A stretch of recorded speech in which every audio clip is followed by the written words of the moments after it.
We are now on episode 5 of Baddies ATL, and there's one thing I really want to address before I get into this review because it's extremely important, and it is that racism is not okay. It's also not okay to paint somebody else and depict them as a racist because you want social media attention, online clout, a blog, or a headline.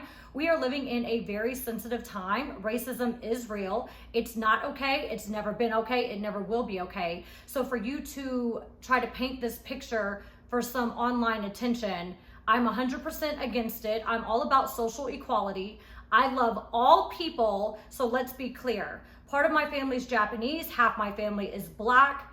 I love everybody all the same. So for you to paint this picture, it's slander and it needs to stop.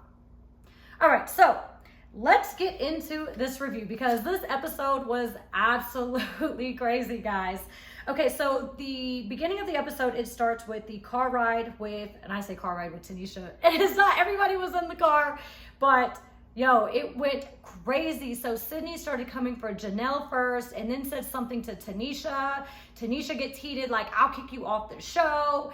And yo, I never knew Tanisha was crazy like this. So Tanisha opens the door while the car is moving. And I'm like, nobody even has their seatbelt on. Oh my God, we're gonna fall out the car. I'm like, Tanisha, close the door.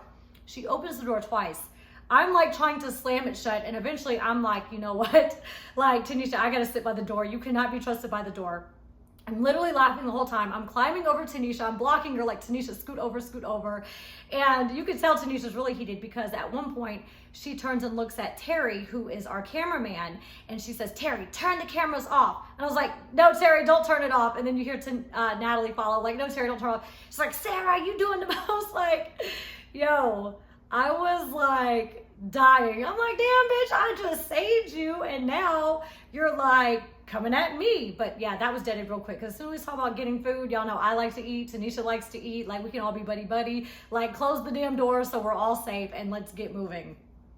So once again, I started watching because people have pointed out, like, Sarah, you laugh all the time, right? I literally laughed this entire episode and pretty much every single scene. Like, it's ridiculous how much I laugh. Okay, so after yelling, I'm like, oh, after I started closing the door and stuff and Tanisha was yelling, did you notice, like, I started patting Tanisha's hair down. I was trying to lay her hair flat, fixing her hair. And yeah, I said, don't turn the camera off. Okay, yeah, so I saved your life and I fixed your hair and now you coming at me? Like, what? But yeah, we had a really good time in the club that day. So like, it's a shame that it had to end in some drama. Like, it's just, it's too much and it's literally nonstop stress. Okay, Tanisha then pulls up on Judy as she says it. She's banging on her door, walks in, and she says, why do y'all hate me? And Judy's saying, like, wait, what? Like, she was completely caught off guard. What do you mean, what, I hate you? And Judy's like, I love you. And she's like, Tanisha, basically, don't be hurt. She's upset that Judy had leaked the footage from the fight before, and apparently, I guess, the LGBTQ community was coming for Tanisha about the fight.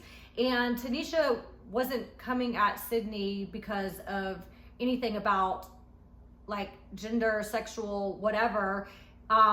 It was over Sydney just starting stuff in the car. So I see where Tanisha got upset because you now have a whole community of people coming after you with no context to what actually happened. So yeah, I don't think that's okay either. Judy didn't mean it with any harm, like bad intentions, because other girls had been posting stuff. Other girls had been going live from the house and spoiling the show.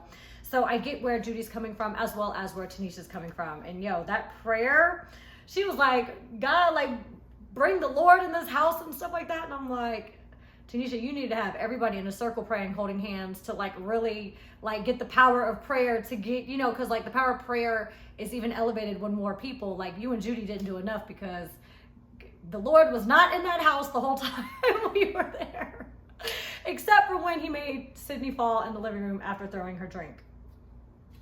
Yeah, but that was a cute little moment. Even the music, I was like, okay, editing, putting that like church music in between cuts. Okay, Tanisha then bangs on Natalie's door. She says that she's getting weird messages. It's either you or Sarah. How did I get brought into this? I didn't send you no weird message. Like, what, on Instagram, like text, like what are you even talking about? No, I didn't send you any weird messages. So that was kind of funny to see that moment where she threw my name in that little meeting, right? So then, oh yeah, Judy of course says, you know, oh, she's saying that Judy needs her own room, which I agree. And Natalie says, there's no other room. Oh, well, there is one in the attic. So I can't put Judy in the attic, which is right. Okay. Then Tanisha proceeds to say, wait, Sarah is obsessed with you. Janelle even brought it up too. Like, what are you guys talking about? This is like my friend of Natalie and I met. Wow, we originally met in 2010. So I've known Natalie for 11 years, and then we became close on season 13, which was in 2014. So I've known her for a long time, and we were extremely close for a few years. So for her to be like, Sarah's obsessed with you, no. Like, I also have been defending Judy the whole time. I've actually stuck up for Janelle as well, and I just stuck up for Tanisha the night before. So I'm all about like what's actually happening in that moment and standing up for what's right and wrong in that very moment, because otherwise, like, wait, no. Anyways, I'm almost get past that because I go on a whole damn rant. Okay. 7 is then complaining about hair being in her bathroom. She's over it. She misses her kid. And this was my thing, because she went online and said all this, and it's like, okay, I miss my clean home. I miss peace and quiet. I miss having food in my fridge. I miss all these things as well. This show is extremely stressful, and if everybody keeps leaving, we're never going to get production done, and we're never going to end up like ending this project. Like, let's just go hard, be on time, like 10 days straight, get it done, and then we can all go home. So it was extremely annoying that she was like basically saying, okay, separation anxiety from her child. I get it. That has to be extremely hard to leave your child to come do this project. So that was a choice that you made. Okay, I get it. But the thing is that she wasn't asking to go home to visit her child or to visit her family. She was asking to get a break from the dirty house and stay in a hotel. That's why I was like, well, shoot, I spent 3+ hours cleaning and people are still trashing my room, and you're complaining about hair in your sink that takes 2 minutes to clean. I literally scrubbed my shower with bleach, pulling out curly hair like off the wall and the grout in the drain. It was disgusting. And you guys see what I swept up, as well as I moved the entire room around. So me saying like, yeah, I don't want crumbs in my room, that's because I spent 3 hours cleaning. And if 7 was so clean, then why did she not clean her room? The bathroom would have taken a couple seconds. And also she was like living out of suitcases on the floor with her clothes everywhere. So you're not that clean if you're choosing to live like that in your own bedroom, which wasn't a shared bathroom. So I don't have pity for her in the sense of her saying like, I need to go home because I'm not used to this, because I wanted to go home and I wasn't used to it either. And you did not try to go home. You tried to go to a hotel with Janelle for the, gosh, what did Natalie say? Justin Combs party. That's what you were trying to do. So if you want to play that it's because you miss home and you have separation anxiety, okay, cool. But like, don't be coming after me and acting like, girl, stop it. Anyways, I'm like, ooh, yo, they got me heated for real. I'm about to take off. Hold on. Let me take this wrap off because I'm literally starting to sweat. Because like, you know, I be like calling people out like you're like, I'm not going to with the foolishness, right? Okay, there's hair in your sink. You want to go to a hotel, to a party with guys, because that's going to help your separation anxiety. Okay, cool. Moving on. All right. They then say, we need to call a house meeting. We have horrible news from 7. And I'm sitting here thinking like, Judy's situation is way worse than 7. Okay, hair in a bathroom. Judy has to share a room with somebody who's been coming after her every day. The whole room's a mess. It's also the smallest room in the house. So not only is it the smallest room, but you're actually having to share it with somebody who keeps coming for you. So why was there not a big house meeting with horrible news about Judy sharing a room, but there is about 7 with her hair in the sink? Get over it. All right. Oh, and I actually have the video of the sink, so I am going to insert it now. I'm not good at like editing. I'm not a YouTuber like that. I've been doing these reviews forever, but yes, I will insert it now. Well, red hair. Hold on. Wait, who did it? This is dirty. Who did the it? hair is red. That is Judy. Like, who smokes? And we're not even supposed to be smoking in the house. I'm not living like this. I do not. I live clean. Like, yeah, me too. That's I have to go disgusting. back to a baby. This cannot be sanitary. Okay, that should be enough time to like have it in there, right? Because I'd be like trying to clip it the right way. Okay, so then in the house meeting, I am now defending Judy. I said, I don't think Judy did it. And I'm like literally laughing when I'm like, what's going on? She's like, oh, she planted it. And we literally thought like it was a joke at that point. I'm laughing like, what? Who plants hair and stuff? And then when Judy said it and got serious, I'm like, I don't think Judy's lying. Judy's never just like lied to my face like that. I don't think Judy's lying. And then of course it comes out that Sydney was the one who actually did it. And when I had lunch with Judy last week, we were on 93.5 The Hits. I believe that's the radio show. And I didn't know this until last week at lunch that Judy actually thought that Seven was going to fight her in the house meeting. And Judy was like, how did it turn on you? And I'm like, well, because I was calling her out about going home.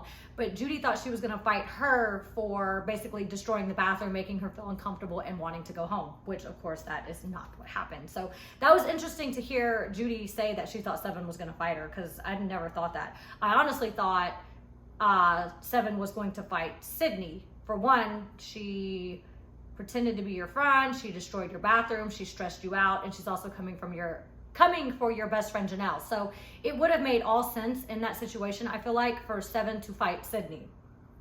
Okay. I then am like literally laughing at the couch, like, is this a joke? This is comical, this is ridiculous. So we got wigs thrown out the window, we got bucket hats, now we got like people planting hair, like it's just too much. I said, Judy didn't do it. Sydney then starts coming for Janelle, and she was like, Janelle, you always have something to say. I then once again fend for Janelle, and I said, no, Janelle doesn't. And this is my thing with Janelle, because I don't know her that well, but we met at the season 11 reunion, and she said how the girls kind of like picked on her, they jumped on her, they like poured water all down her face, whatever else. And I guess I don't remember. They fought her at the reunion, because when she came back to the dressing room, I was like, yo, you have like a string right there. And she's like, oh, I guess they snatched part of her hair. And I consoled her. I helped her fix her hair. And I said, well, when we go out, like, they're not going to jump you. They're not going to come for you. I'm not going to let them say nothing to you. And I literally came out like arm in arm or hand in hand or something with Janelle, because Janelle was not going to come back on the reunion stage. Like, girl, I got you. And then, so we were cool then. All-Star Battle, we didn't really talk because she was on the was I the red team or the gold team? Wow, I'm the red team. Yeah, I was the red team, she was on the gold team. So with her and Megan being like BFFs, and like Megan having a rival with me on that show, we didn't really speak on that show, but we had been cool after that. So all these years I've been cool with Janelle. I stuck up for Janelle more than once in the house meeting, as well as in the car. And I also have a video clip on my phone where I stand up for her in the car against Sydney. So for Janelle to kind of like come at me now in a video, I think it's a bit distasteful. And yeah, actually I'll go ahead and say the story. So when we were at Sugar Factory for the premiere, which was May 16th, so we were at Sugar Factory on the 15th, we were all hanging out. I actually sat beside, I sat in between Seven and Natalie. Of course, if there were cameras there, everybody would have been crowded around Natalie because they want attention. I come there, I don't have to fight for a spot. Everybody's already sitting, there's empty spaces. I choose to sit between Seven and Natalie because I wanted to talk to Seven. Me and her had already made up. When I was in Miami at the car rally, I asked her to come to the car show. We were dancing on live for like an hour. I really liked Seven, and that was that. So we're going to leave Sugar Factory, and there are 3 black cars outside that Zeus had got for us because we were going to another club. So I go to get in the middle one because that's where everybody I really talked to is in it. The producers, owner of the network, Natalie was in there. Basically, the majority of the people that I've known the longest and that I talked to were all in the middle truck, right? So it's full. I go to get in the first one, and then I realize it's only Lemmy's assistant and Christina's +1 getting in the first truck. And I'm like, no, like, I'm not gonna ride with 2 guys, and I don't even know this guy, and I know him, but it's Lemmy's assistant. Like, I'm gonna get in the back one. So I go to get in the back one, and somebody was like, yeah, there's cast members in there. I said, okay, cool. So I go to the very back truck, and I open the door. It is Seven, Janelle, and then Janelle's +1. And then Kadeem, which is one of the twins, Lemmy's assistant, was in the very back. Lemmy's other assistant, the twin, Jalen, was in the front truck, right? So I'm like, yo, I'm gonna ride with you guys. And she's like, no, black queens only. And I'm like, what? I said, no, I'm riding with you guys. No, why don't you ride in the other truck, Sarah? And I'm like, well, because I want to ride with girls. Well, why don't you? I said, I don't want to ride with people I don't know. She's like, but you know Jalen. I'm thinking like, well, I don't know Christina's +1. I also don't want to ride with two guys. I want to ride with you guys. And I'm telling you, I was literally standing outside with red bottom heels on the concrete outside Sugar Factory trying to get in the car. Yes, the door was open because I opened the door, but in those black cars, the middle row, you have to like either get up or move over to lift the seat up for somebody to get in the back row. So it was a bunch of back and forth, like, why do you want to ride? Why do you this? Why that? And eventually I got so annoyed. I was like, yo, lift the seat up. Janelle's +1 then lifted up the seat. I got in. And then Christina's +1, Mike, got in beside me. So now I'm sitting between Kadeem and Jalen. So I basically had to argue my way to get in the car, say, lift up the seat. And then Janelle's +1 even proceeded to say, Seven's laughing the whole time. She didn't say anything, but she laughed the whole time. Janelle's +1 says, I said, I don't want to ride with two guys because it just looks crazy. She goes, well, why do you care what people think? And I'm like thinking, like, for one, I don't even know you. I don't even know your name. Like, why are you even in this conversation? I don't know. And I said, because it just looks crazy and it directly affects my money. So I'm not doing it. And then Kadeem was like, yeah, I know what you mean. So then the girl got quiet and then nobody said anything else to me. So I literally had to like argue to get in the car.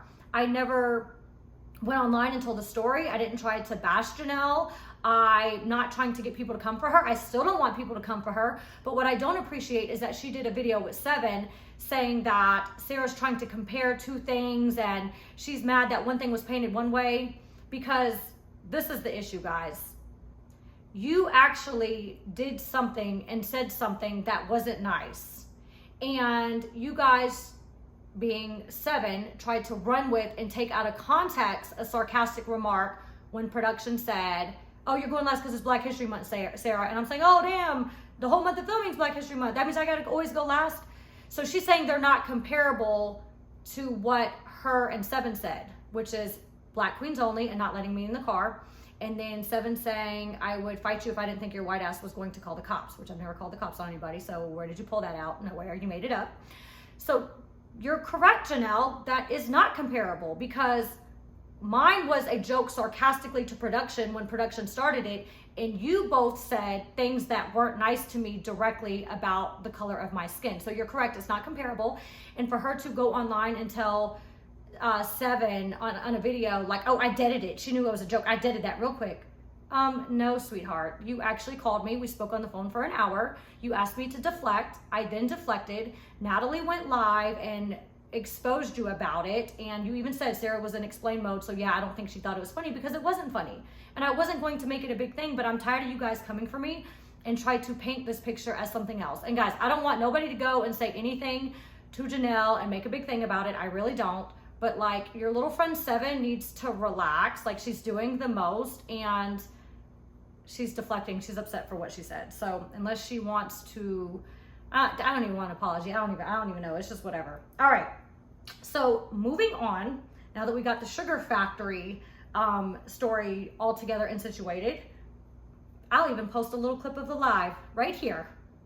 I do not believe Sarah is racist. I will say that. I never thought she was racist. So I did say Black queens only. But it was Janelle. It was a joke. Janelle. I'm being serious. It was a joke. Janelle, I always say you are the only one that's unproblematic. I put that in my story yesterday. I just said in my story yesterday, Janelle is so unproblematic. She is just the most innocent one. It could not have been Janelle. Absolutely not. I said it, but I was joking. Like, just imagine, just imagine where, I don't know, it was like a, hey, can I get in? And it's like, no, bitch, we don't like you. Just. Okay, so then we're in the house meeting still, and now it is Seven wanting a pity party.